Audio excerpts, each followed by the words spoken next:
You subscribed, but are you a channel member? You probably should be.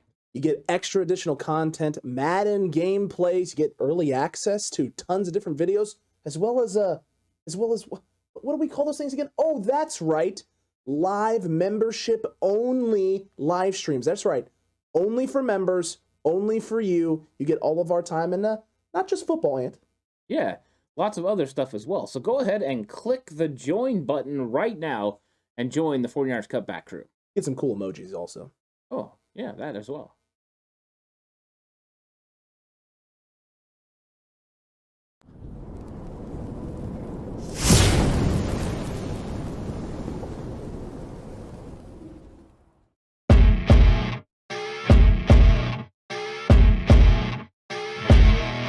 San Francisco 49ers select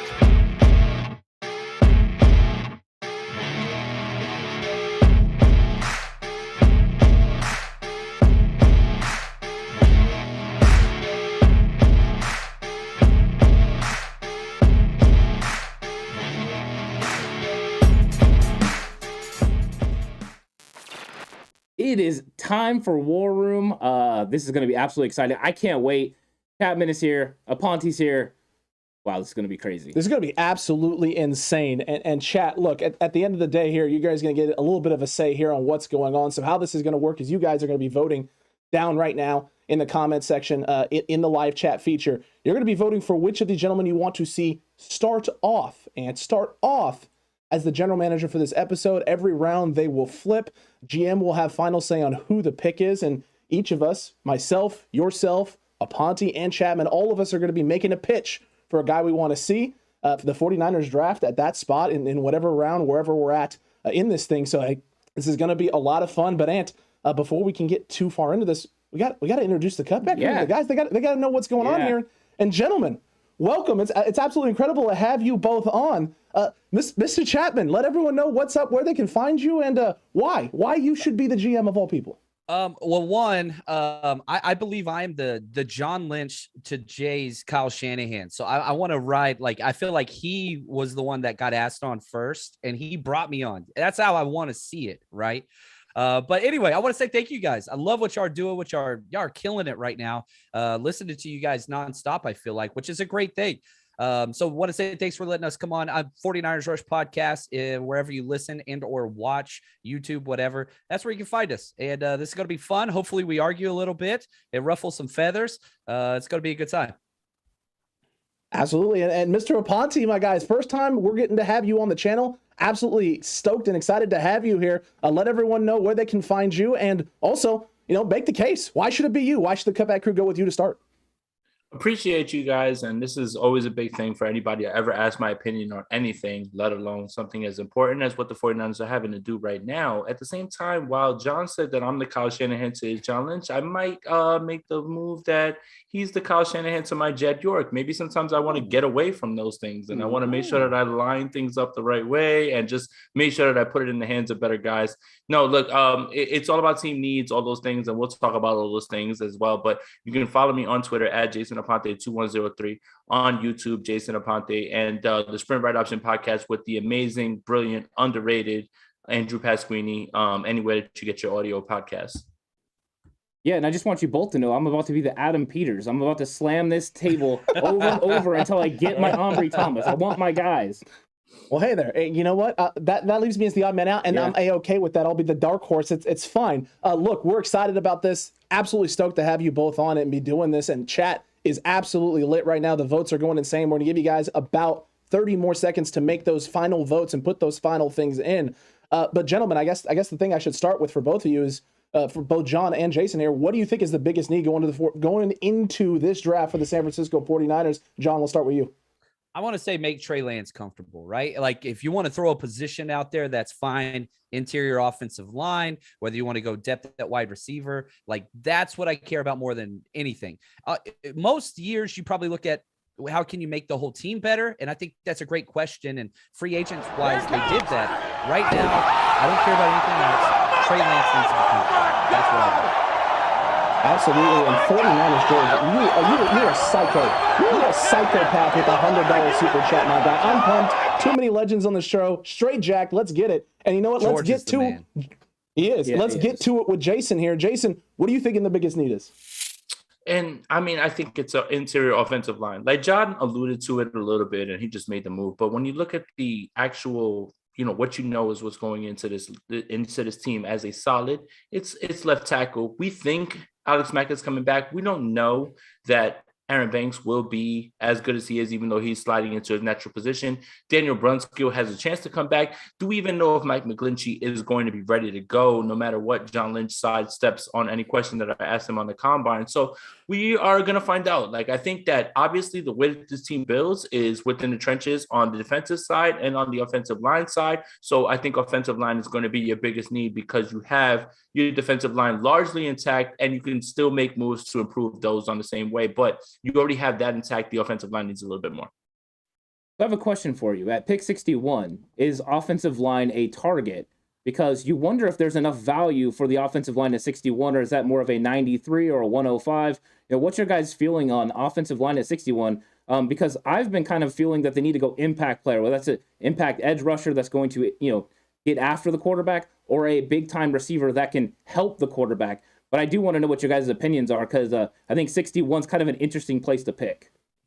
They went there even higher last year, right? I mean, yes, they fell back in the second round, but they still went interior offensive line and then sat them, redshirted them, which I'm making a shirt right now that says I got drafted by the 49ers and all I got was this red shirt from Kyle. That's like why that's what he does.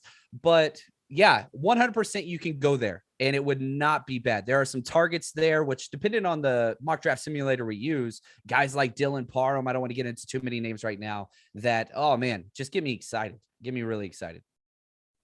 Agreed there.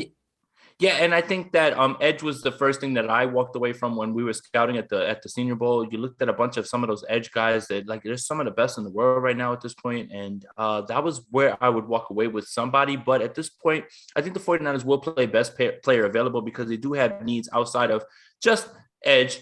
They can use a strong safety. They can use interior all-line. So I think it's how the board lays. And I think that the beautiful part about the evaluation process that we all have is for 1 month, we have it set a certain way. When things start to fall a different way, you start to find out that other teams are interested in other things. And that's what I think makes this so interesting, because there will be guys that fall, and not because they're not good players, but because teams are addressing their needs other than that. So I think the 49ers will play best player available, but I do think that they have in mind edge rusher, which is something that they prioritize the entire time during this regime, which is John Lynch and Kyle Shanahan.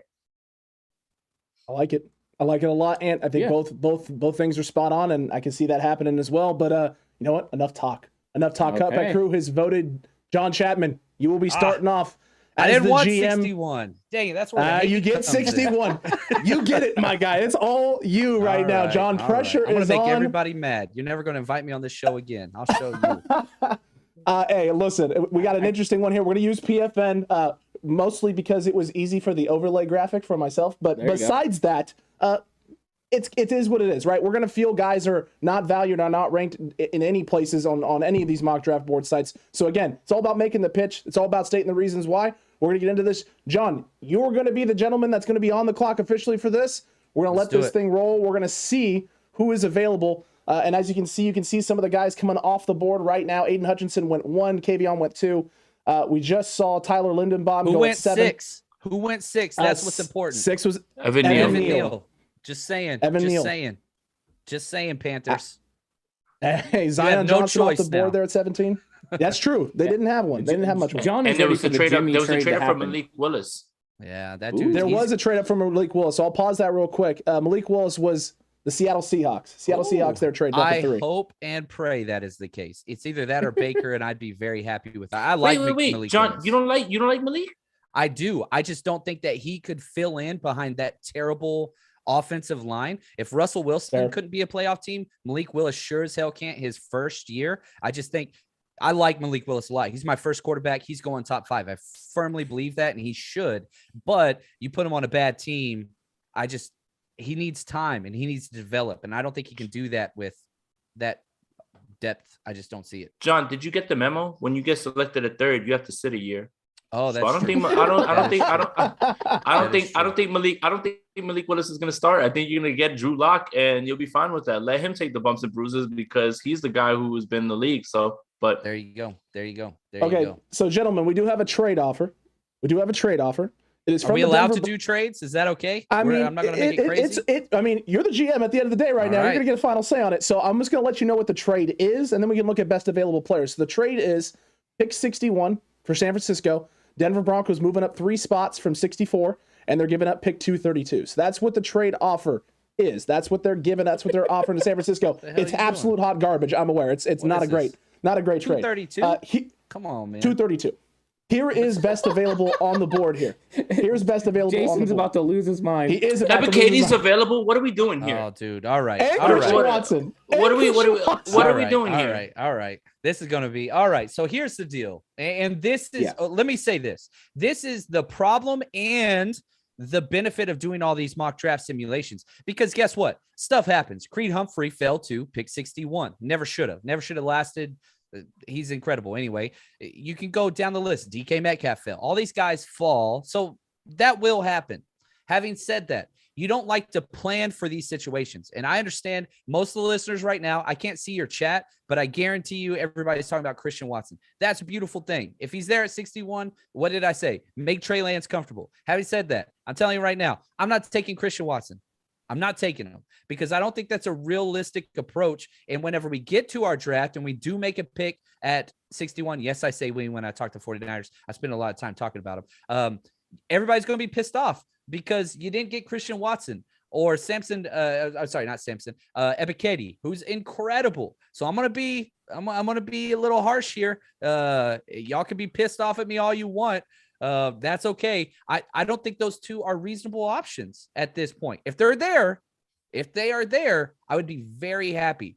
I would love to pair Christian Watson. Jason, do you agree with me? No, I would, but not at 61. At 61, if Ebikadie's there, then I think it's a slam dunk because he immediately rolls right into the role. And this is impossible. It's impossible, guys. Again, 61 would have been very much in play once we got out of the Senior Bowl. But when you start to break down the film and a bunch of people got a chance to look at him at the Senior Bowl, his stock rose the entire time. Same thing with Christian Watson. I don't think there was a bigger riser aside from maybe like a Calvin Austin, guys who have really raised their stock in other ways. Christian Watson was the guy that everybody walked away trying to speak about. Now, when you look at 49ers fans, what are they going to say? It's obvious that it needs to be Christian Watson. At 61, if Christian Watson and Ebiketie were on the board, I would still take Ebiketie based on the way that this team drafts and the way that they build their roster. I think Ebiketie is too easy to pass up or too hard to pass up in terms of pass rush, falls right into that D forward lane. Yes, he has concerns in the run defensive portion of his game, but D Ford couldn't stop the run either. That's not why he was brought there. Ebiketie becomes that edge rusher that Nick Bosa has been needing that will be consistent on obvious passing downs and third downs. Yep. I agree with you big time on Ebiketie. Yeah, go ahead. Go ahead, John. I was just saying I agree. Yeah. I mean, the other thing to look at when you're talking about edge rusher is you have a bunch of edge rushers right now for the 49ers that are on the last year of their contract. So they are going to have to improve for the future. So they will address edge rusher at some point, but it has to be early, I think, because if you get someone late, they might not be able to make this roster with the current rotation. Not to mention they have another guy coming in for, a workout, potentially a lot of potential there as well. So edge rusher early is the only time it makes sense because I don't think you get a developmental guy because you're not going to really stash this guy. Are you going to redshirt him potentially on your practice squad? So a couple things, and I'm with you. And if you look at the NFL and the starters across the NFL at the edge position, all first, second round picks, almost all of them. So if you want a quality tier edge guy, you do have to go early. But if I'm the general manager, if Ebiketie's there, sure, I'm willing to 100% make that. And I understand he's on the board here, but come on, man, I believe in miracles. I'm not feeling it right now. So I want to give the listeners a very realistic approach to what this mock draft could be like. So I can't discount everybody that is there. So here's the thought process going through my head. How do I help Trey Lance? First and foremost, I want to look at wide receivers and I want to look at interior offensive linemen. Those are the first two. Not saying I won't draft other outside of that position. Not at all. Slot corner is very high on the need for me personally. I I think I see the slot corner as a defensive starter that plays 70% of the snaps in the NFL. And I also see it as where we've been burned in the playoffs with that slot fade. I want somebody that can guard that. So those are kind of the three positions that come to mind for me first. Jason, as the owner of the 49ers in this situation, am I correct? Am I allowed to look at those three? As the owner of the 49ers, I don't make statements that are stupid or anything like that in any way. And I allow the guys who are smarter than I to make the correct decisions. God. And I don't make comparisons to Joe Montana and Steve Young and Trey Lance and Jimmy Garoppolo as the 49ers owner. Okay. Just, So Jason was supposed to go into politics. And that's all I'm saying. Hey, look. Hey, maybe. I just got to cut the beard if I want to do that. Can I get some drunk tweets out of you? That's what we really need to know. Yeah, as the owner of the 49ers. We need drunk tweets. Listen, just get us to Vegas and we'll make it happen. Like I promise you. There we go. It's not going to be hard to do that. So, look, though, you guys make some good points there. Going interior offensive line, I get it. Going wide receiver, too, I get it as well. It does help Trey Lance, but this team has also been built identity-wise around the defense. And while, going edge would be nice and important and help stabilize some things, we do kind of have a glaring hole right now at safety. And you got a guy like Jalen Petrie sitting here on the board at 59. That makes sense. It really does make sense in terms of a guy who can plug and play. He's going to come in there and be able to compete day one off the get-go at that safety spot. There is a glaring hole there. And the defense and the secondary and the rotation, guys being able to flow up into the box. There are some guys later that I truly do like. But if we're thinking about plugging holes and making sure we got a team here that is solid around Trey Lance, defensively, we need to make sure we also have that secondary shirt up, making sure that defense isn't giving up a lot of points. Let's keep the pressure off the young guy early. Like, we all know the upsides there, right? We got the potential, and we do have some weapons around him already. We think the offense could take an uptick with a guy like Trey, but can we make sure, too, defensively maybe, we're not giving up a bunch of points, not put a bunch of pressure on the young second-year quarterback. And you're not going to find a bigger – oh, I'm sorry, John. No, I was just going to say, could you put the wide receivers that are available up there? I'm just curious. Sorry, go ahead, Jason.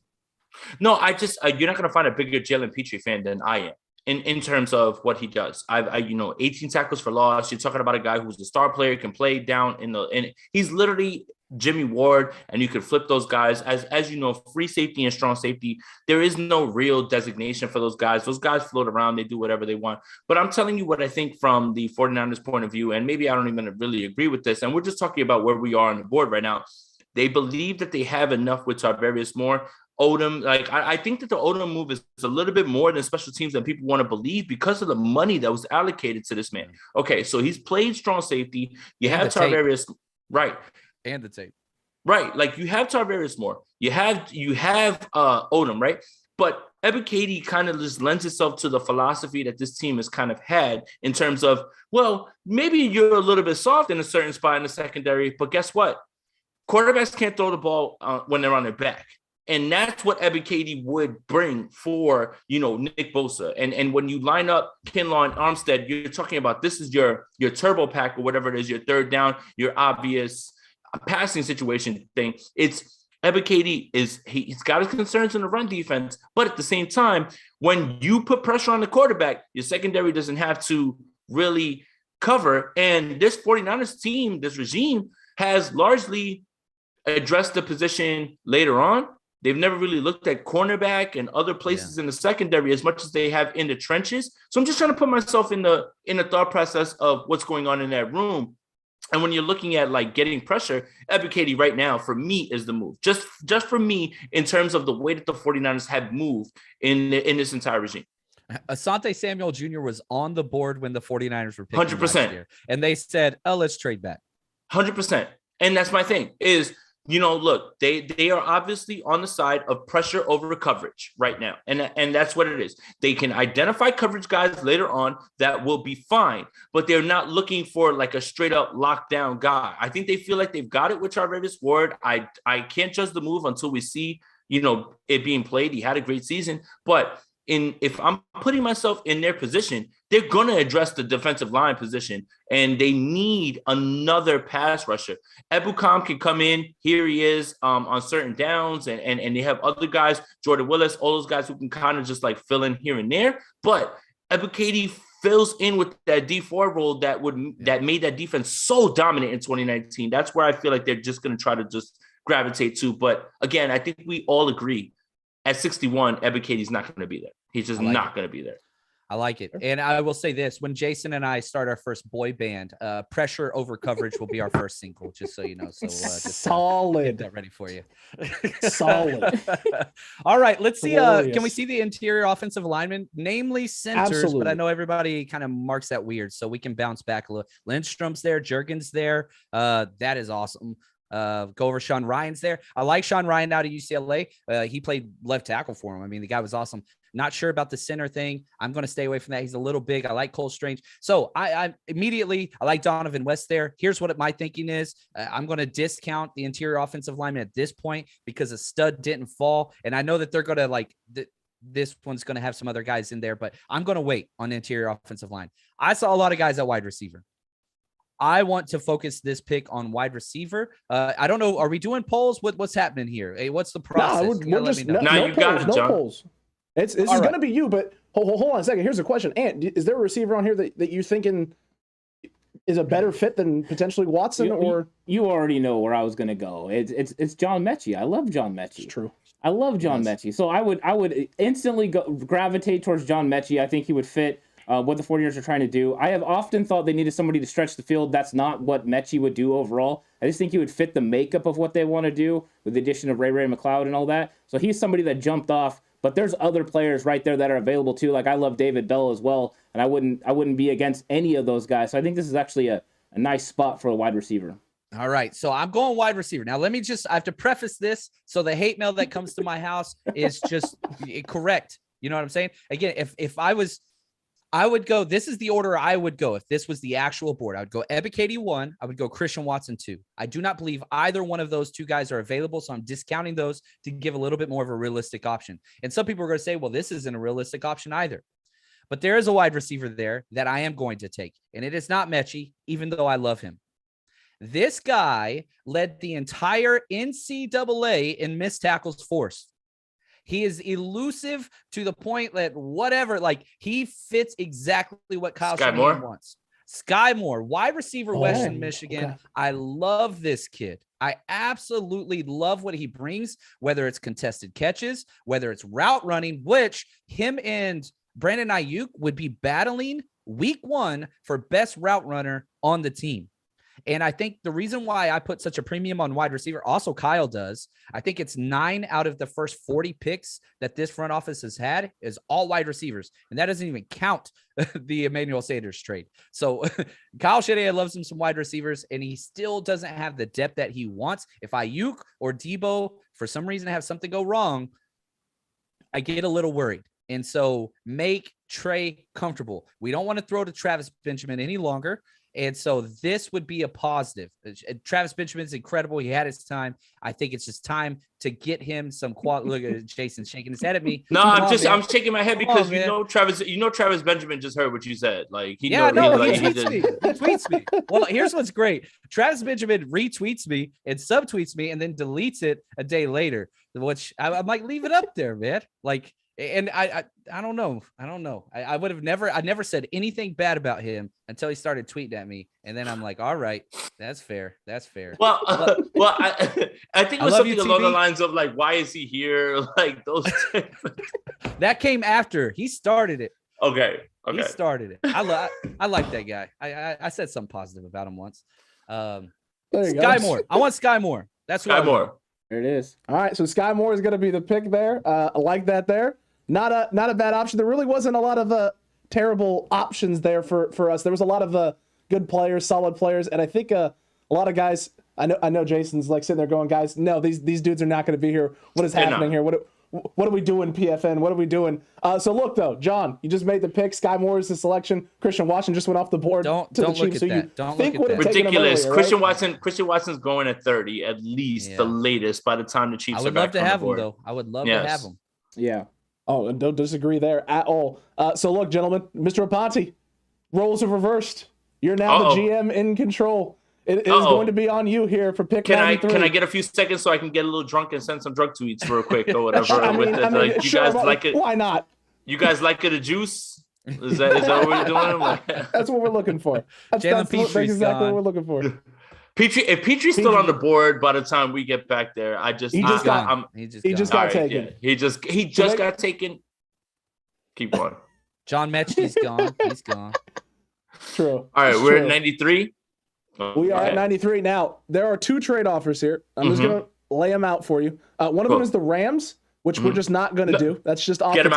Get them out of here. Yeah, that's just off the table. They don't get to trade back in and be involved in things. Nope. The other one is the Washington football team.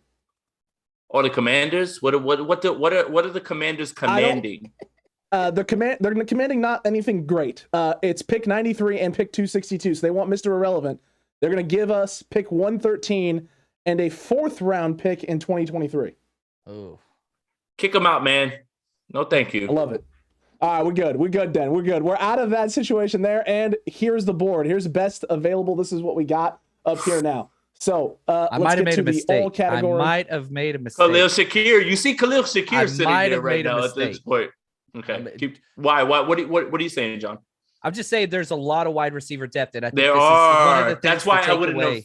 That's why I wouldn't have went there in that. And again, we're just disagreeing friendly. Like yeah. This whatever. Is why owner, you're supposed to have your GMs back. And hey man, we throw you under the bus. Like that's what Jed York does, man. It's just like, are you trying to win with class or are you trying to win? Like, come on, man. Like, let's get on. I felt it. No. But that's the thing is that I felt like this wide receiver market was very saturated, and in terms of there's a lot of great players here. And when you look at a Khalil Shakir at this point, it's really actually crazy when you think about that, because I think that he fits the 49ers mold, all those things.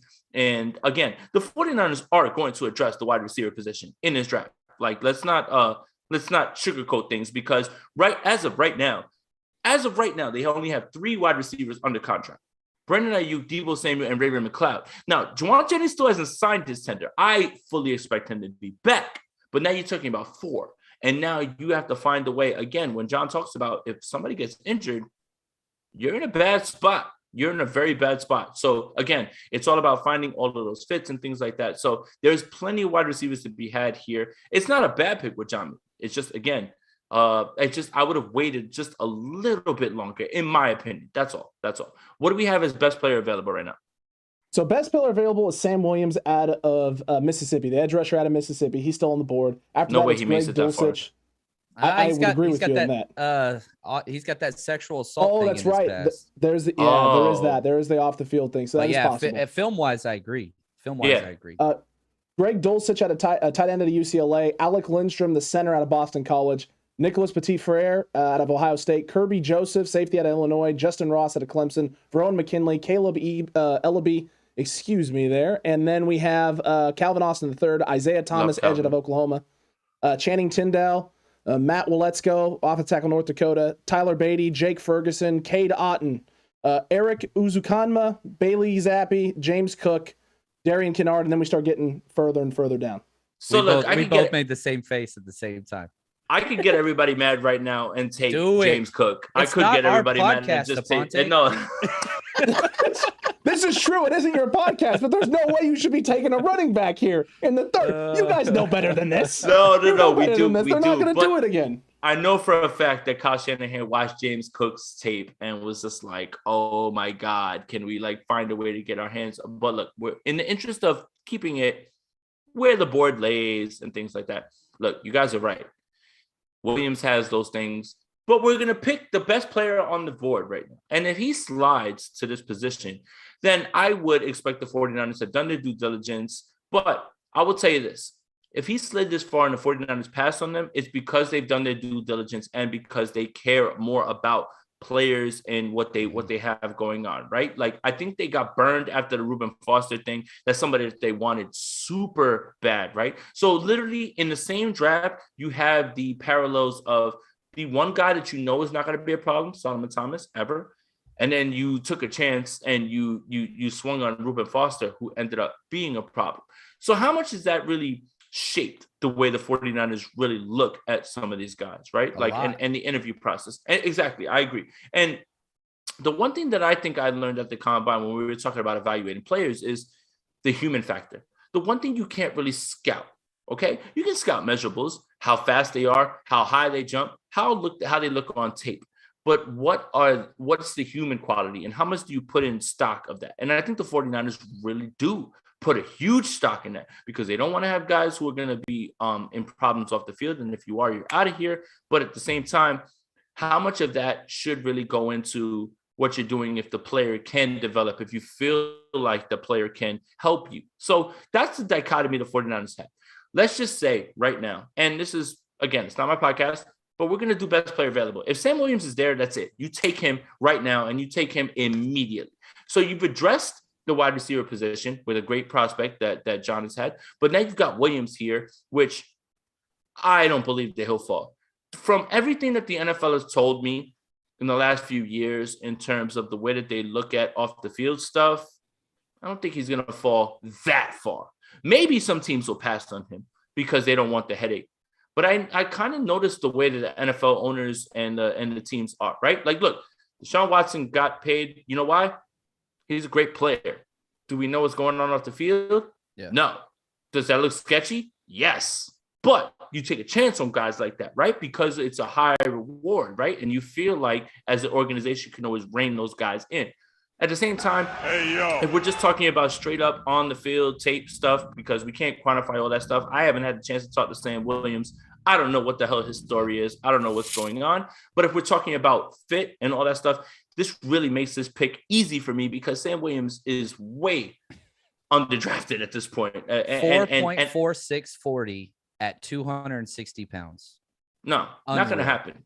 Not going to happen. Wait, is that good? Yeah. So I'll take Sam Williams here, and I will take it with the easiest answer, and I will give you that's the cop-out answer because he's up there, and that's just if he does fall to this team, I think that even if they had concerns with what's going on off the field, you still have to swing on that pick, and you still have to try to see if you can develop that stuff. So I'll take Sam Williams here. Fair. It's fair. And do you want to try to make your pitch anywhere else? No, because he's right. I mean, at this point, he's a really good player, and as long as you believe that he loves football and you're not too worried about the off the field issues, and like you said, we're not involved in the actual interview process. So if the 49ers signed off on it at this point, with all the things they've learned through the Reuben Foster situation and all that, this would be an absolute slam dunk move. You address edge early, which I believed you had to, and you already got a dynamic receiver with your first pick. So it's kind of checking the boxes on what the 49ers not only need to do, but usually do. Very fair. Very fair. So Sam Williams is the guy. Mr. Aponte, you've got your gentleman. And now we've hit wide receiver, and we have hit edge, and now we can flip things back over to Mr. Chapman. Can we not jump forward? I want to look at the board. I might want to trade up here. Okay. Am I too late? Am I too late? Like that. No. We might be able to. So is there a guy specifically that you're targeting here? There is. But before I do so, can you look at defense and the corners that are available? Absolutely. Because if not, I want to jump up right here. Okay, so let's get to it here. Defense and corners are available. You got Mario Goodrich, you got Zion McCollum, Alontae Taylor, Michael Wright, Damari Mathis, Tariq Castro Fields, Caleb Evans, Marcus Jones sitting there at 185 as well. And we got pick 105. Yeah, let's roll it forward. I don't want to jump up here. But if this guy's still forward, there, then. I've got a couple options out. I feel a little better, you know what I mean? And I love this part of the draft because not only do you only have to wait about 12 picks to go, this is the end of day 2. So if somebody wants to jump up, I love having picks at the end of days and at the start of days because it's just a little bit more traffic there, and John Lynch loves to trade around. So we'll see what goes here. This is why I'm the owner, and I allow John Chapman to go ahead and run the team. Dude, that's fair here. I mean, it's fair. We got Alec Lindstrom going at 100, Zion McCollum going at 101. You wanted Lindstrom. That's who I wanted, man. Perfect fit. Yeah. Perfect fit. He is a good fit guy there. Then we got Tyler Batty going, Nicolas Petit-Frere, and we got a trade offer, and it's absolute hot garbage. It's absolute hot garbage. I'm just gonna reject this thing. Unless up the whole thing. And John, unless you want pick 147, pick 148, and pick 150 from Chicago for pick 105 and pick 262. Unless we're gonna do a 4.5 hour podcast, I'm gonna reject that. Solid. Absolutely solid GMing right there. Caleb Ely just went off of the board, and now let's look at best available. I know you had mentioned cornerbacks. And there's a lot of pretty good options here. Look, if we're going to go a guy here, a guy that can do a lot of different things, my feeling is if we're going to be going after somebody, I mean, I guess I'm assuming, right? We're looking for a slot guy here. Looking for a guy that can potentially play slot. That's what we're looking for. There's some good choices on this board right now. I really, really do like Marcus Jones out of Houston. I know he's at that 185 spot. We're picking at 105. That's on PFN. There's a lot of places that have this guy a little bit all over the place, going in different spots. I don't know how you guys feel about him. I think he's got flexibility, can play inside and out. I do have some questions about top-end speed and fluidity and things of that nature, but I think this is a guy who is going to come in maybe a little bit ahead of schedule. And is there any guy that you're thinking here that they should be looking at? Oh, you already know I'm looking offensive line at this point. Dylan Parham would be somebody that I would be very much interested at this pick, but I would not be against Marcus Jones either. However, I just think you had Alec Lindstrom. That was the guy. That was the bang-up choice. He's off the board. So if you're thinking interior offensive line, you're talking Donovan West now, Dylan Parham. Those guys are interesting guys, but you want to make sure you lock them up because they will not be on the board in a realistic draft, unlike this board. So they're not going to be that low. So getting one of those guys now is an issue. But nickel corner, you still look at it and you're just like, okay, that is a glaring hole the 49ers need to fill. So I would probably go interior offensive line, but I do understand the need to look for a nickel guy at this point. Jason, what are you feeling right now? What route would you want us to be going, or want John to be going with this pick? Look, I'm Cole Strange Hive, and not because the 49ers asked him in Mobile to play center so they could show the flexibility. He has the guard experience. Realistically, I'm in for him and the names that we could use for him. Cole Strange and the blocking of madness, Doctor Strange and the multiverse of blocking. It just writes itself more than anything. And I think that when you're getting down to certain things and you want to figure out, hey, let's split this down and what's the deciding factor, nicknames have to be a part of this at this point, right? No, seriously. I love Cole Strange. I think that if you guys ever heard him speak, he speaks about the outside zone and he knows it very well. He's a versatile guy. You know how the 49ers love their versatile guys, right? Like if you're coming in here as offensive line, you're not coming in because you can only play one solid position. They believe that you can play other positions. I think that Cole Strange is one of those guys. I feel like we've addressed a lot of the good spots there. Cole Strange is one of those guys, but there are a lot of really great offensive linemen still available on the board. And I think that that's where this pick would be leaning itself if this draft board leaned this way. Yeah, James Cook's still there too. And so okay, here's the question that goes in my mind. Do you go after best available player? Because I think there's an answer for that. For me personally, right now, I think the best available player on the board is James Cook. I think he is the best available player. However, this is Kyle Shanahan we're talking, and we've got a lot of running backs. I think he's going to target a running back later in the draft. We've got youth, all those things.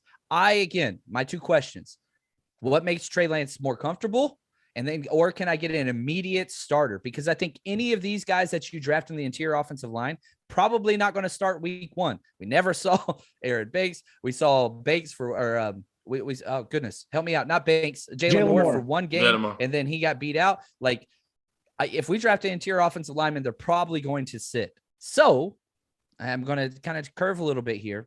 I'm going slot corner, and I'm going my man Marcus Jones. I love this guy. I love this guy's attitude. I love what he brings to the table. I think he fits perfectly, exactly like a K'Wan Williams puppy that you put in there, right? He's small, but he's feisty, amazing tackler. I really like this guy. Upside in the return game as well. And to get him at this spot, here's how much I like Marcus Jones. If we took him at 61, I'd be like, that's a reach, but that's okay. So I'm going Marcus Jones here, cornerback out of Houston. I think he might fall to this spot because of metrics. He is small. He is only a slot guy, even though he played outside. He's feisty, man. I like this guy a lot. His best film too was in the slot. Everything that I watched of him when he lined up inside is where I thought he looked like the best version of himself. And you did miss a super chat from Tommy Huxley. Did he call us butt cheekers? He did call us butt cheekers. There you Beautiful. Absolutely glorious, Tommy. Hey, Tommy, good to see you in chat, my guy. Absolutely glorious. And Marcus Jones is the pick. So pick 105. It is done. Mr. Chapman, you have taken your slot corner. We've now addressed a lot of different things if you're the San Francisco 49ers. Love it. Wide receiver Sky Moore, Sam Williams on the edge, Marcus Jones there at the cornerback spot.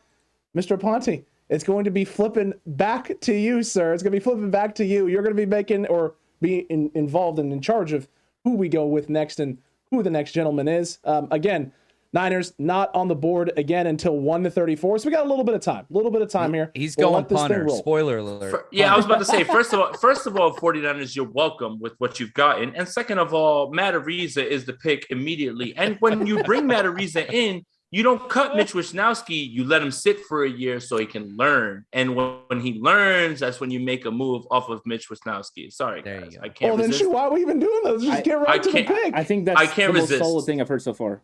I can't resist that joke. It's always going to be there in any term. But look, let me bring some truth to that pick, right? The 49ers have DJ Jones walk away. They had Javon Kinlaw ready to slot in that spot. The 49ers let Laken Tomlinson walk. They have Aaron Banks to slot in it, right? Like, and it's not them sitting for a year. That's not the plan or anything like that. But it is them thinking ahead. The only other team that I can really find that really has that sort of philosophy is the Ravens. They'll lose a guy and they'll have a guy that they at least feel ready. Now, is he going to be ready? They don't know that. But they do have a guy. They have a separate plan. So the 49ers have thought in that way. So while I make jokes about Trey Lance not starting and being the quarterback, like, there is a precedent for the 49ers to be doing things like that. So that's really the joke that I'm making more than anything. And I'm not trying to really get people upset or anything like that. Like, at the same time, we're still having fun. At the same time, Matt Ariza, if he's there, it's a steal because he's booming them hoes, as Eric Crocker says, 70 yards down the field, man. And I mean, look, you're only as good as your punter. That's it. And for you guys who tell me that hits are important, I need a guy who's going to put guys on the one every single time. Because if you're going to draft a punter, he better be putting them on the one every single time because there's no reason to do that. Sorry. You know what makes me happy right now is that there might be a couple listeners that don't know how sarcastic you are right now. Oh, I'm super sarcastic. They have no clue. They have no clue how sarcastic you are right now. Like no other. So hey, look, I just love that somebody's like, "Ooh, this guy really likes kickers." Like that is happening right now. And it makes me Here's happy. the thing, John. I despise the positions, and I've gotten away from despising the people who play those positions because Robbie Gold shut me all the way up, and he's a GOAT. So he gets to that's it. I completely apologize to Robbie Gold.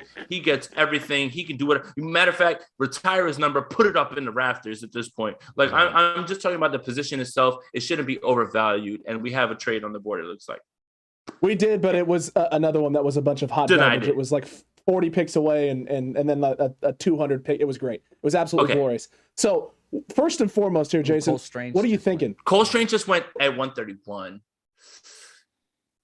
Pain. That's pain right there. That's pain. You should have been on the phone instead of ranting about a punter. And see, this is why you don't let the owner get involved in any of these things, because the owner, I would be like, what did you do when you drafted Mitch Wisnowski? Dude, you could have traded up. Oh, I'm sorry. That's why you pass this on to the other people. But yeah, I mean, Cole Strange going there 3 spots before. It hurts. 3 spots before. That's pain. Some awesome pain. players available. Yeah, there are. Absolutely. So I would want you to show me interior O-line at this point. I'm going to be boring. I really am.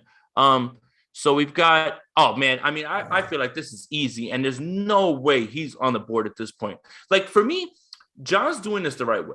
He's telling you this guy's not going to be on the board. This is exactly what I would do at this point. Me, I'm just going to take the board as what it is, and I'm going to take the easy right out. I mean, Cam Jurgens being here at this point would be an absolute steal, and this is exactly what the 49ers would be looking at. If this was the scenario, John Lynch and Kyle Shanahan and Jed York would be fighting each other, trying to run this up to the table, and trying to pass up the note. They would be on the clock for maybe 10 seconds before they send this away.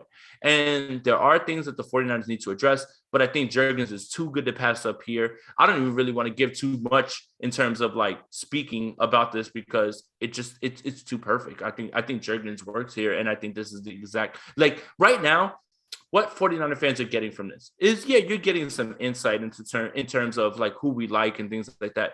But if you're looking at this draft, this right now is a dream all the way through. This is your dream, 49ers fans. As much as you want other draft crushes and you want other guys, you're addressing all of these positions with premium players and guys who can step in right away. And again, this has to do with the simulator. This has to do with the way the draft board is falling. That's fine. But at the same time, this would be an absolute dream scenario. I'm not going to say no more. Cam Jurgens is the pick, and this is easy. And the 49ers are ready to represent the NFC in the in the Super Bowl based on other things they can do. And no, based on other things they can do in free agency and based on what they're doing right now in the draft. I really don't think that if you let the 49ers walk away with this draft haul, knowing that they can still make these moves later on, it's really going to be a disgusting comparison, because the Packers have taken a step back. The Bucks are whatever they are. And I mean, the Rams who they are, and they won a Super Bowl, sure, give them all the credit, but the margins are this slim. Like they're not exactly blowing the 49ers out the water. The 49ers are doing a great job of the way that they're building their team in terms of never really giving up picks for free agents. And the Rams are doing the way that they are, which is giving up their picks for free agents. But the 49ers have done a great job building from the inside in. They're going to continue this. Cam Jurgens is the pick. And the Rams, you're on the clock and you're on the notice now at this point. Okay. I like it. One thing I would like to throw at you guys and see what you guys think about this is Kyle Shanahan's belief in a rookie center or somebody that can develop. We've seen him come in, he signs Weston Richburg, and then eventually they bring in Alex Mack. Do we think that they would go a center in the draft to develop behind Alex Mack, or would they go the veteran route the next year? That's just something I'm always taking into consideration. Now, I do really like the pick that you just made. That is fantastic. Jurgens is awesome. But would the 49ers be willing to take a center, or is this a guard pick? Yeah, let me jump in here and back up my owner, because that's my job. You have Alex Mack coming back. This gives you an opportunity for a 4th round pick, I believe we're at, to have somebody learn and step in. If it doesn't pan out, then guess what? Next offseason, you spend up and you bring somebody in, a free agent. But this lets you in-house see it again. Shanahan red shirts, everybody. And so, let it develop. And if it doesn't work out, it's a 4th round. You got an extra guy in the middle. No big deal. Those dart throws, nothing wrong with that. But yeah, you're right. The only interior offensive lineman that they have picked since they arrived here, John Lynch and Kyle Shanahan, was Aaron Banks. That's the only one. In the first few picks. The other thing that I'll say is Daniel Brunskill will probably be on this roster, right? Nobody's going to give up a pick to sign Daniel Brunskill at this point because they put the tender on him. Daniel Brunskill can play center. And if you give him an entire offseason and you want to run that way and you want to move in that direction, or if you want to play somebody else in that position, they can. Now, we all believe that Alex Mack is going to be there. I think that Daniel Brunskill isn't as good as Alex Mack, but you can have him step in there. He's that versatile. The 49ers love their versatility when it comes to offensive linemen. You're not here to just play one position. You're here to move around. So that's the thing. You take a shot on Jurgens. If worst case scenario, let's say Alex Mack comes back from his honeymoon and says, you know what, man, I like the married life. I want to stay home, and that's all. Okay, well, you didn't address it when you had the chance. Coach Strange would have been the perfect person, I believe, to be in that position. But you know what? You lost them 3 picks out. But the 49ers would be able to at least play somebody on this roster who has had some success or some sort of experience playing center, and that would be Daniel Brunskill. And you could still take a swing on Cam Jurgens and have that high upside guy. So here's the only thing before we finalize this thing. So you're pretty dead set. I don't think anyone's swaying you on this. But the reason why I want to bring it up and kind of piggyback off what you had said, Ant, was because it's not just the idea of them usually going after veteran centers, but like you just talked about, Jason, versatility on the O-line, guys who can do multiple things. Would this make Donovan West here maybe the more logical pick, a guy who's played guard and center at both spots and is interchangeable in that sort of way? Do you like that pick more, or is it for you specifically hedging your bets and shoring up against Alex Mack not being available this year or potentially even not being available next year? Yeah, I think that it's more about what I can project and what I kind of know. And I know Jurgens is the baller, and I know that he can step right into that spot and play well. And that versatility is something that isn't given, and it's not something that can automatically be said, hey, you can do that.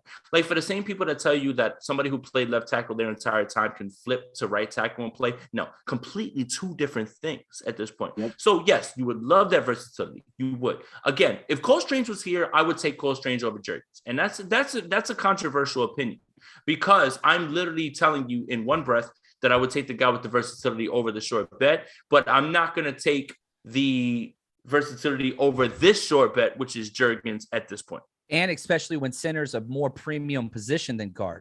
And I would argue, and Ant, this is probably your question, I'll pose this to you. If you can play center, you can play guard. But if you can play guard, that doesn't mean you can play center. Would you agree with that? I agree with that. Yeah, all the way. I believe that. I just seen a tendency, and we know how Kyle Shanahan values these guys. Left tackle first, then right tackle, center, and then the guards. The guards are definitely lesser value. So taking a center over a guard makes a ton of sense. But just the way that they've drafted before, it's been all tackles, and they all play other positions. Besides Banks, who was the outlier, which I know I didn't see coming. Nobody did. Nobody. Banks was shocked. Somebody took me that early? What? It was that Drewski meme. Oh, my goodness. It's true. I like Banks, though. All right. I do like Banks. I hope it works out. Hey, it's and I like Jurgen's nastiness. Like that's gonna be a fun watch for 49ers fans that like watching interior offensive line. very accurate. All right, can we pause the clock, my friend? Absolutely. Mm-hmm. I want to trade John up. wants to trade up. I want it. Ooh. I want to trade up. Here's What I want to offer. I want this pick right here. Okay. But I don't want to make too aggressive of an offer, but I want to put this offer out there and I want to see what you're going to say. Next year, the 49ers have 11 picks currently. Might get knocked down to 10 with the compensation picks, but whatever. I want to offer our 5th round pick, number 172, and one of our compensation 6th round picks. We have 220, 221 back to back. And I want to see where that will get us. I'm also comfortable. This is how much I want to move up now, offering a 2023 6th rounder. So a 3-for-1 trade. That's like, so our 5th, our last 6th this year, which we got compensation pick. Thank you. I think Solomon Thomas. It felt weird saying. And then next year's 6th round pick. That's what I would like to offer. And if they reject it, let's skip down about 10 picks and offer it again if that's okay. Are we Okay, so you want to offer it at 135? Yes. I don't want this guy because I think he's special and I think he's unique. There's lots of other guys that we can wait on, but I want somebody that I have something in mind for. And I don't want to spoil Okay, so it you just want in case somebody John doing all this for 170? Matt Ariza is crazy, man. It really is. I know, saying, it's man. nuts. It's absolutely, it's bonkers. So you want 172 and 220? 172, 220, and next year 6th. Yeah. And next year 6th. Yes. Does anyone have any disagreements with this? This is a hard no for anybody. No, was it 220 or 221, John? It doesn't matter. There's a It doesn't matter. You're going either one. You're like, on the whatever. trade chart. There Whatever. you go. One of them's Jason's Fair. pick anyway, so who cares? Yeah, and I absolutely 100% agree with that. And then when you start to think about the values, like just because the 49ers have been very successful rounds 3, 4, and 5, don't necessarily make those picks valuable. Yeah. It just means that the 49ers have done a good job there. For the most part, 70%, 80% of the time, if you're taken in those spots, you're just a guy. So yeah, I 100% agree with that. If John's identified someone that he really thinks is a difference maker here at this point, I really don't think that those guys are hanging on trees and they won't be around in the 4th or 5th round. So I have no problem with it. Fair. Kansas City declined it. So is there anyone else you want me to try and make that trade? Of course they did, Yeah. jerks. Let's drop down 10 because I think I want to be realistic and I don't want to take. Let's drop down about 10 picks and then let's see if that person's there. Yes, sir. Okay, all right. So we'll wait first. Wait to see if the guy's And still while there. we're doing that, we had a super chat come in from Jessica. Says, so fun watching you four banter. John and Jason, thanks for joining the TCC tonight. Dude, that is awesome. Thank you guys for having us. And yeah, appreciate you guys for having us, man. Like, it's always good when people want to have you on and talk about stuff. Like, sometimes you think you're talking into the void. Appreciate you guys. Hey, man, no worries. You guys have been killing it. So there's your 10 spots. Is your gentleman still there is the question. Yes. Run that trade. All right. Run that trade. All right. go. We're going to run to This might work because the Broncos need some picks. And the Broncos true. and the Broncos owe the 49ers because they allowed the 49ers. The 49ers allowed them to move up for their franchise running back, Javonte Williams. Yes, I'm not bitter or anything like that. I never really had a crush on Javonte Williams. Oh, there you go. I love it. The Broncos gave you back because they took Russell Wilson out of our division. I'm cool with True. that too. All right, go to wide receiver, my good friend. And I want to talk about this. Yeah, I'm double dipping. 49ers did this last year as well. We had 3 wide receivers coming into the draft. This better be the guy I'm thinking of. Go to wide receiver, my good friend. I'm going to laugh if he went and I like missed this. it. I'm going to be upset. Make Trey Lance comfortable. I love me some Sky Moore. Oh, man, you're going to get mad at me, Jason. No, I'm not. It's not. I want to make sure he's there. Is a wide receiver. Can we pull that up? I have it up right now. Okay. No, we can only you guys see- aren't seeing we it. can only see the you guys round. aren't seeing Yeah. it. Oh, there Oh we go. man, Now it's I there. hope he's gone just so like Hey. I could get all the hate mail. Right there at the top of the board, baby. Right there. I want 4.23 speed. I want 6'2". I want Tyquan Thornton. This is going to be the perfect fit for Trey Lance. We got the elusive wide receiver Sky Moore. Now we got Tyquan Thornton. Guess what? We are now stacked at the wide receiver position for our young quarterback, Trey Lance, and I could not be more ecstatic. If we drafted Tyquan Thornton in the 4th round, I would be happy because this guy has a clear path to NFL success. And we saw who did Trey Lance have the most compatibility with during training camp in the offseason? Trent Sherfield. Whenever he was with the 2s, right? Yeah, right. Ayuk definitely whenever he stepped in. But guess what? Sherfield's gone. He's tall, 6'1". He's a burner. This guy's taller. This guy's faster. Oh my gosh. I really want this pair to take place. I feel good about this. I feel really, really good about this. Somebody tell me I'm not crazy or I'm crazy. Tell me I'm crazy. No, you're not crazy. And I'm glad that you mentioned him because I was actually one of the wide receivers aside from my draft crushes that I actually dug in on, and I got a chance to watch him at Baylor. He was a victim a little bit of his own quarterback play. I thought that he was great in terms of his understanding where zone schemes were and sitting things down at the right spots. Obviously, when you talk about the speed, he was able to get away from that. My only concerns with Tyquan Thornton, these are only 2 concerns that I really have. One, he needs to put on a little bit more weight. The press coverage thing is going to be something that I'm a little bit hesitant to see if he can beat. But again, when you're talking about where he was slotted in his 49ers team, he wouldn't be the focal point of anybody's defense, and he wouldn't be getting the right guy or the best guy. But the other thing is he had 0 drops, and I think that's the part that kind of sways people the wrong way. But I need him to be tougher at the catch point.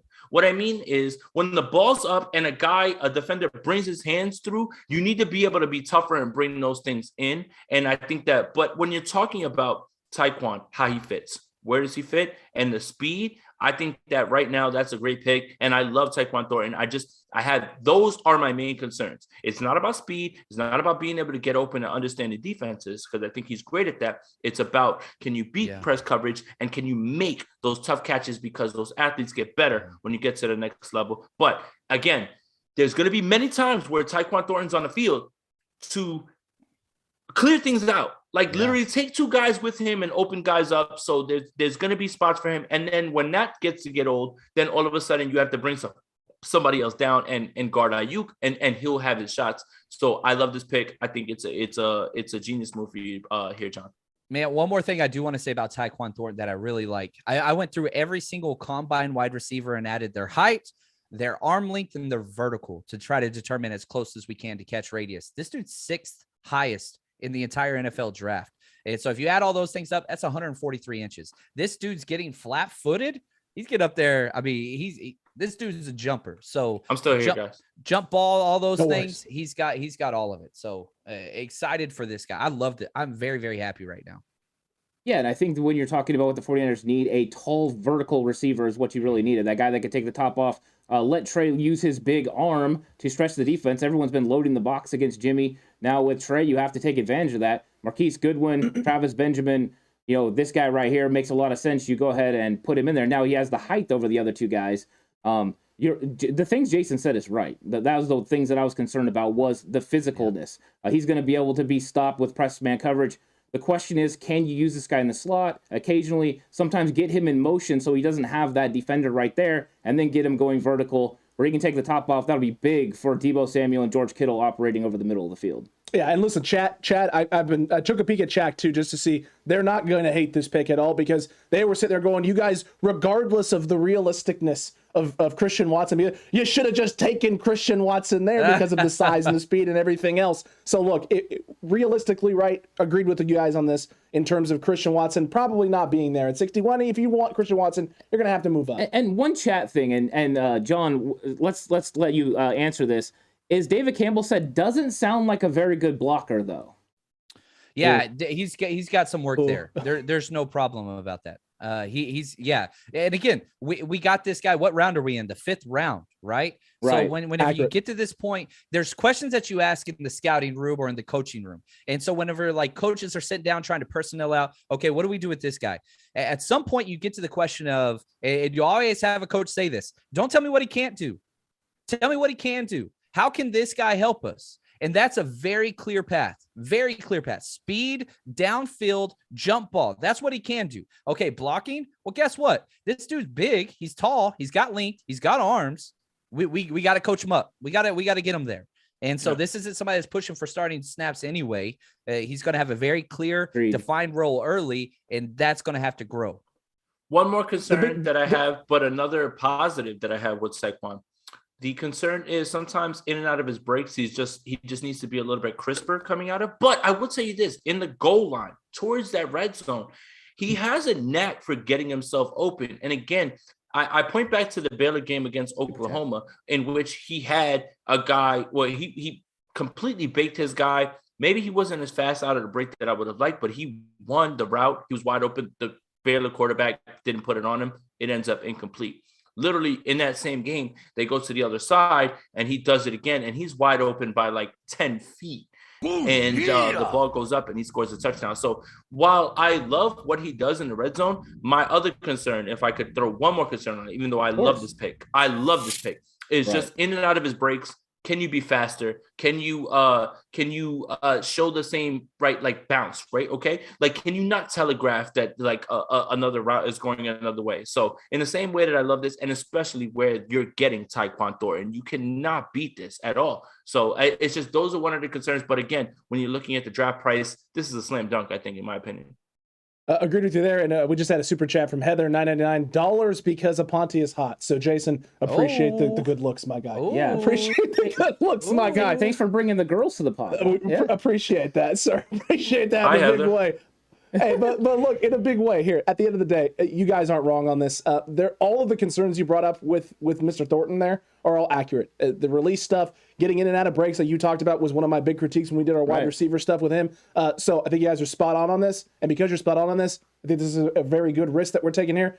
Mr. Chapman, great trade up, my guy. 145, Tyquan Thornton is the pick. And there it is. It's off the board. It is official. No more going back seas. I saw a couple people in chat that maybe weren't the happiest with it because they were just like, well, if you were going to do this, why didn't you just take Christian Watson earlier? But you know what? It's done. It's been done. The Stop pick talking to my GM like that. Let me say this. And again, this is a legit thing. I get the Christian Watson thing. I don't think he's going to be there. But the fact that you got a distinct good route runner that's a yards after the catch guy and basically a Christian Watson light, which is what Tyquan is, you're getting best of both worlds. So you're getting somebody that's a small, shifty, good route runner and all that things with a tall, high speed. It's both. So yeah, if we could get Christian Watson, that's cool. But man, I would love this pair. If you told me we walked out of this draft with Sky Moore and Tyquan Thornton, I'm telling you right now, man, I have a lot less concerns about Trey Lance, even though I don't have many concerns about Trey Lance. He's going to be comfortable. I'm going to keep saying that because I think it's important. Oh, Matt Ariza just went. Look at that. Oh my God, man. That's it. I'm disgusted right now because that was going to be my next pick. But I think what I wanted to piggyback on seriously from John Chat, it was what he's saying is, more is better. Okay. And what I'm talking about is everyone agrees that this whole draft process is a crapshoot all across the board, right?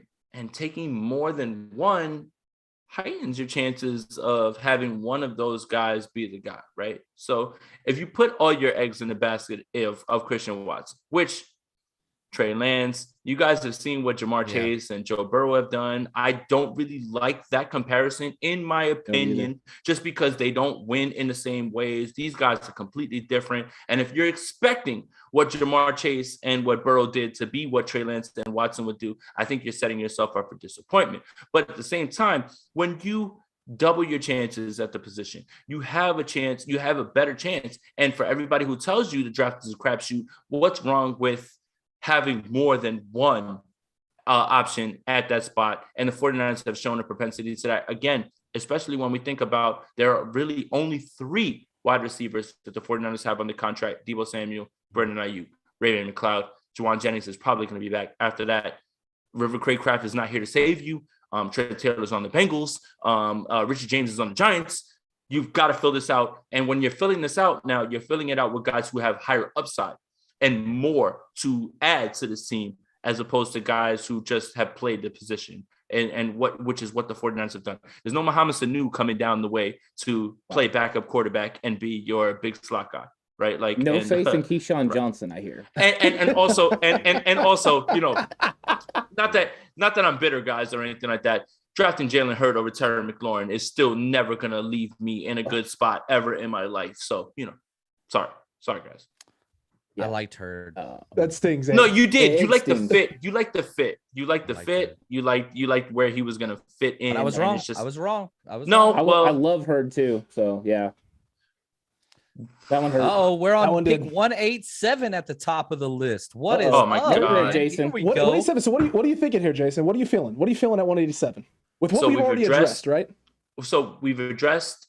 Let's look back at our picks. 2 wide receivers. Wide receiver 61 Sky Moore, a 93 Sam Williams off the edge, cornerback Marcus Jones in the slot at 105, Cam Jurgens at 134, and then the trade up for Tyquan Thornton, the wide receiver out of Baylor. So we got 2 wide receivers, an edge, a corner, and a center.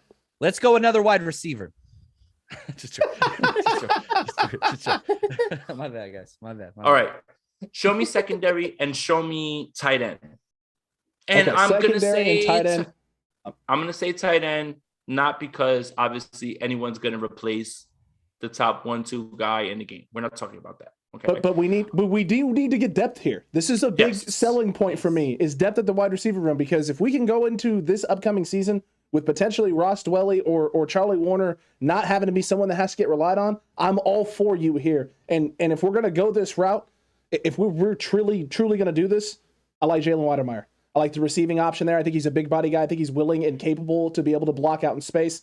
This isn't like necessarily my favorite tight end in this entire draft class, but the athleticism and the stuff that he does on film, there is some positives there. If you're going to go this route, I feel like this is a good take. No, I do. And I'm just looking. And it's between him basically and Daniel Bellinger also as well too. 6'6", 255 pounds. I like him as well too. But I do want to look at corner. I mean, at this point, right? Like we're looking, let me just see who's on. All right, I know who I want to pick. Kalen Barnes from Baylor. And I think that's a beautiful pick right there at this point. And there is a realistic chance that he would be around before that and everything as well. Like I know we talked about PFN and their algorithm is a little bit off. But Kalen Barnes, look, no disrespect to Ambry Thomas, no disrespect to Diamador Lenore. But at this point, the 49ers really have to like load up this depth, because while we've seen glimpses with Ambry Thomas and he got much better as he played, that makes a lot of sense, right? Travarius Ward is somebody who they paid money to, who's going to be there. If Emmanuel Mosley goes down, when Emmanuel Mosley went down, that was when things a little bit got scary for the 49ers in Seattle, right? Like now you're starting to look at now who we're playing over on these sides. I really like what Barnes does in terms of his physicality and the way that he plays the position. I would like Barnes here because he does have a shot at kicking somebody inside maybe and moving these things around. And then, you know what? Who knows what? No, the 49ers signed Jason Verrett.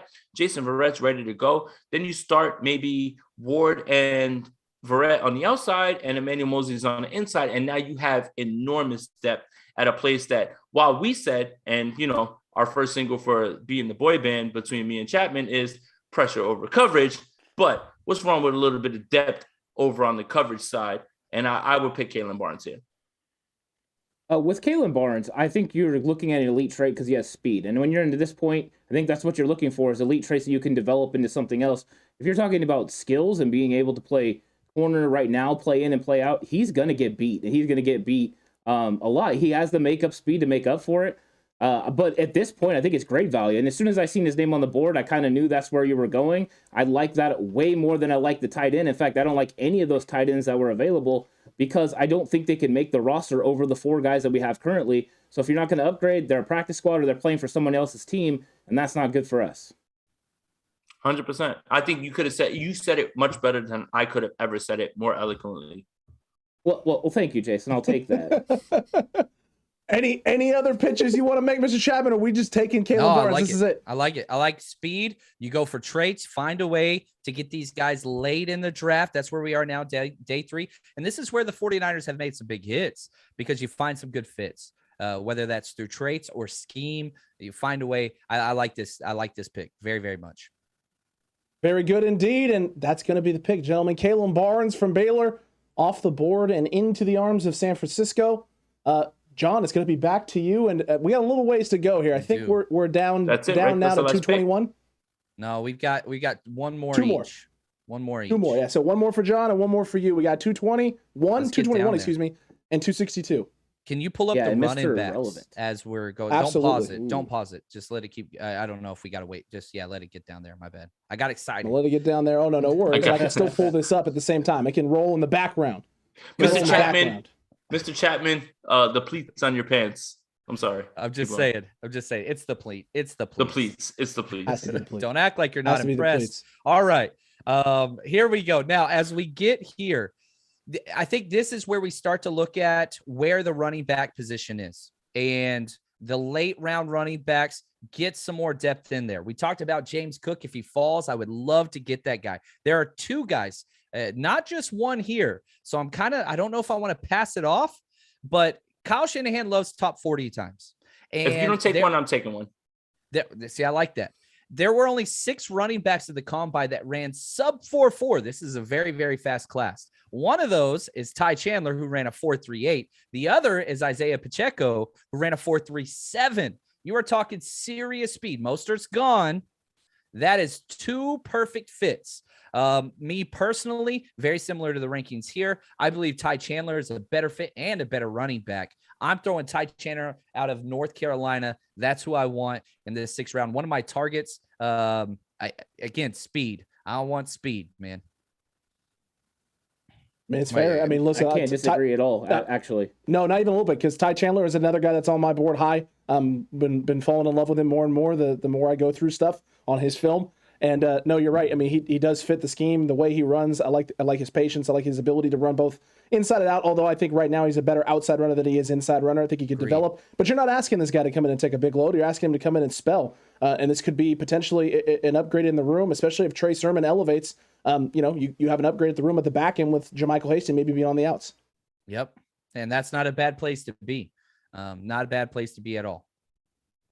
All right. Well, if everyone's loving it, it's done. There it is. And Mr. Aponte now is going to come down to you. So much speed on this team, whether it's Sky Moore, Sam Williams, Tyquan Thornton, Kalen Barnes. Like, we have put speed at every single position, and that's not a bad thing. No, not at all. No, and as the owner, I will allow this last pick be open to the people, because I'm an owner of the people, right? Like, I'm an owner to the people. And this is like, hey, what do you guys think? Because I know, we forced the 49ers not to take Mac Jones, right? Like, we forced them, right? Like, the fans, like, we have that much power. Like, we forced them not to take Mac Jones.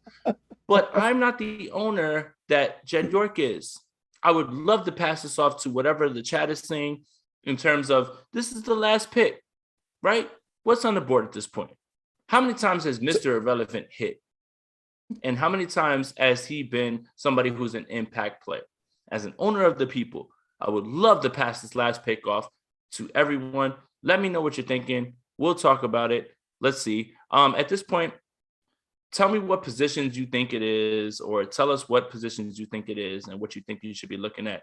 Because let's be frank. I'm gonna be Jason. You guys, like, I'm trying to be frank, but let's be frank. But I'm Jason. This pick doesn't matter, and that's why it's named Mr. Irrelevant. Like, right? Like, these guys never do anything, and let's just face it. There's no impact players left at this point. So whatever you guys think. I do think this is going to be one of the crushes. Like, the last 5 years, we've always had that one undrafted free agent that, like, everybody's like, oh, Austin Watkins Jr., all that stuff. We don't have room for that many guys anymore. So, like, this might be like the guy that, especially if it's on offense, everybody's like, all right, let's go. So can we see what's the best available? Right. So here's what we got for best available currently at this point in time. And chat is leaving some choices right now. I'm seeing quarterback. I know the pick. I know my pick. I'm saying Connor Hayward. No, I'm saying Connor Hayward. People. Yes. I'm saying Connor Hayward. Look. Are you gonna flip on the people? I'm biased though. Look, no. I just want to put this out there. I just want to put this out there as this is why I love this guy. I'm biased. At the Senior Bowl, he was the fullback that when I went to training camp last year, I looked at Kyle Juszczyk baking Fred Warner, baking every single person that was in front of him and winning routes. Connor Hayward was that same sort of guy, the flexibility. And you know how much Kyle Shanahan loves his positionless football, especially when it comes to offense, right? Connor Hayward right here as the last pick. This is a guy that I think that is not just somebody that you're like, oh, whatever, throwing around. I think that can be flexible and play. And I was super impressed with the way that he was routing up some of the better coverage guys at the Senior Bowl. And every time that we looked up, I'm like, who's that Michigan State helmet guy? It was Connor Hayward every time when it came to things like that. So you know what? As a man of the people, I will leave it up to them. My vote is for Connor Hayward. I would love that pick. Absolutely. Even though you've already picked up the option on Kyle Juszczyk, but converted tight end to fullback can have that sort of flexibility. And for everybody in here, did you guys know Kyle Juszczyk used to play quarterback? And Kyle Juszczyk went to Harvard. Does anybody know that? Yeah, I mean, because that was something I just found out. I'm just kidding, guys. I love it. I'm just figuring. Look. At the end of the day, here's the good news, sir. Here's the good news. You want to be a man of the people. You put out Connor Hayward into the ether, and I'm seeing a lot of Connor Hayward spam in the chat. I'm seeing some Connor Haywards from Ken Martin. I'm seeing Connor Hayward from Paul Sanders. I'm seeing Hayward from Art the Collector. A couple of people here going in with Hayward. And here's the best part, is right now the poll is sitting at 32% other and comment. So the comment that is getting the most love right now is Connor Hayward. So guess what, Mr. Aponte? The chat agreed with you. Connor Hayward it is. And there it is, folks. Wow. There it is, ladies and gentlemen. What a pick. The mock, the war room is complete. We got a nice 7-round pick here. Sky Moore at 61. Sam Williams, edge from Mississippi at 93. 105, Marcus Jones. Cameron Jurgens at 134. Tyquan Thornton at 145. The trade up there, orchestrated by Mr. Chapman. Kalen Barnes there, the selection of quarterback from Mr. Aponte. Ty Chandler at 221. And Connor Hayward, Mr. Irrelevant for San Francisco. Wow. I'd be happy with this squad. I would be happy with this squad. You're welcome, 49er fans, and raise the Lombardi. Just saying. For real. Raise the Lombardi. You're not wrong, man. You're not wrong. Hey, this was an absolute blast, gentlemen. Yeah. Absolute blast. We cannot thank you enough for coming on and giving your takes here for the TCC and, you know, letting us pitch you guys some guys and just conversing this out and getting a feel for, you know, how everyone across the spectrum here in 49ers land with different content creators, how they're feeling about just different guys in the draft. It was fun, man. And teams do this. NFL teams do this exact same thing we just did. What if and all those things. And so spend some time as listeners. I know you guys do, and tag us. Let us know. I love those conversations. Like, what do you think of this and all that stuff? But what I would argue is don't fall in love with the players so much that, you know, we pick or other experts pick. Rather focus on the positions at those and the players available at those positions. So if you're wanting to educate yourself to have a better draft experience as a 49ers fan, pay attention to those names that are available and start doing a little bit of research there, because whenever you watch the draft, it just makes it so much more enjoyable whenever you get those guys that you know about and how they'll fit.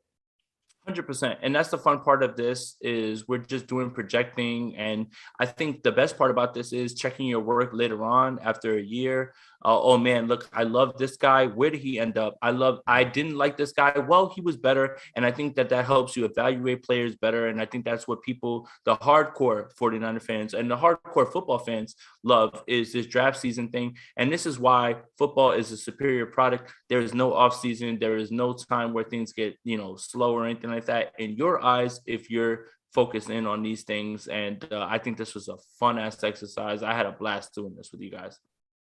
Yeah, this was absolutely fun. And Philip, we'll go ahead and put the results of this on Twitter, so you can go onto our Twitter and check that out. We'll tag everybody so everyone can see the Chapman. results.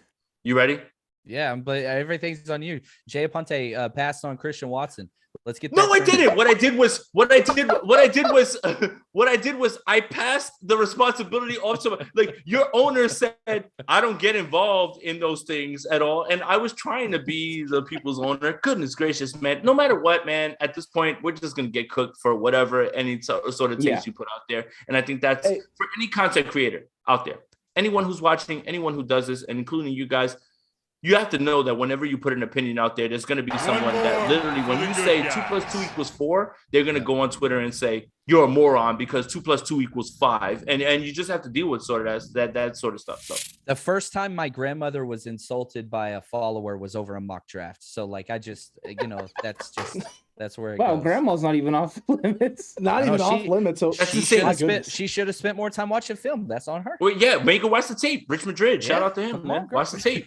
Oh, there you go. There you go. Oh, There you yeah, go, indeed. that's fun discourse. If anyone's had a chance to read that. Oh my lord, man. Oh my lord. gonna Hey, take it- John, I'm just gonna also take a though, drink of pitch coffee right the draft party. I want everyone to hear about the draft party. You got big things going on out there in Vegas. I know Yeah, Jason's Ponte, involved man. as well.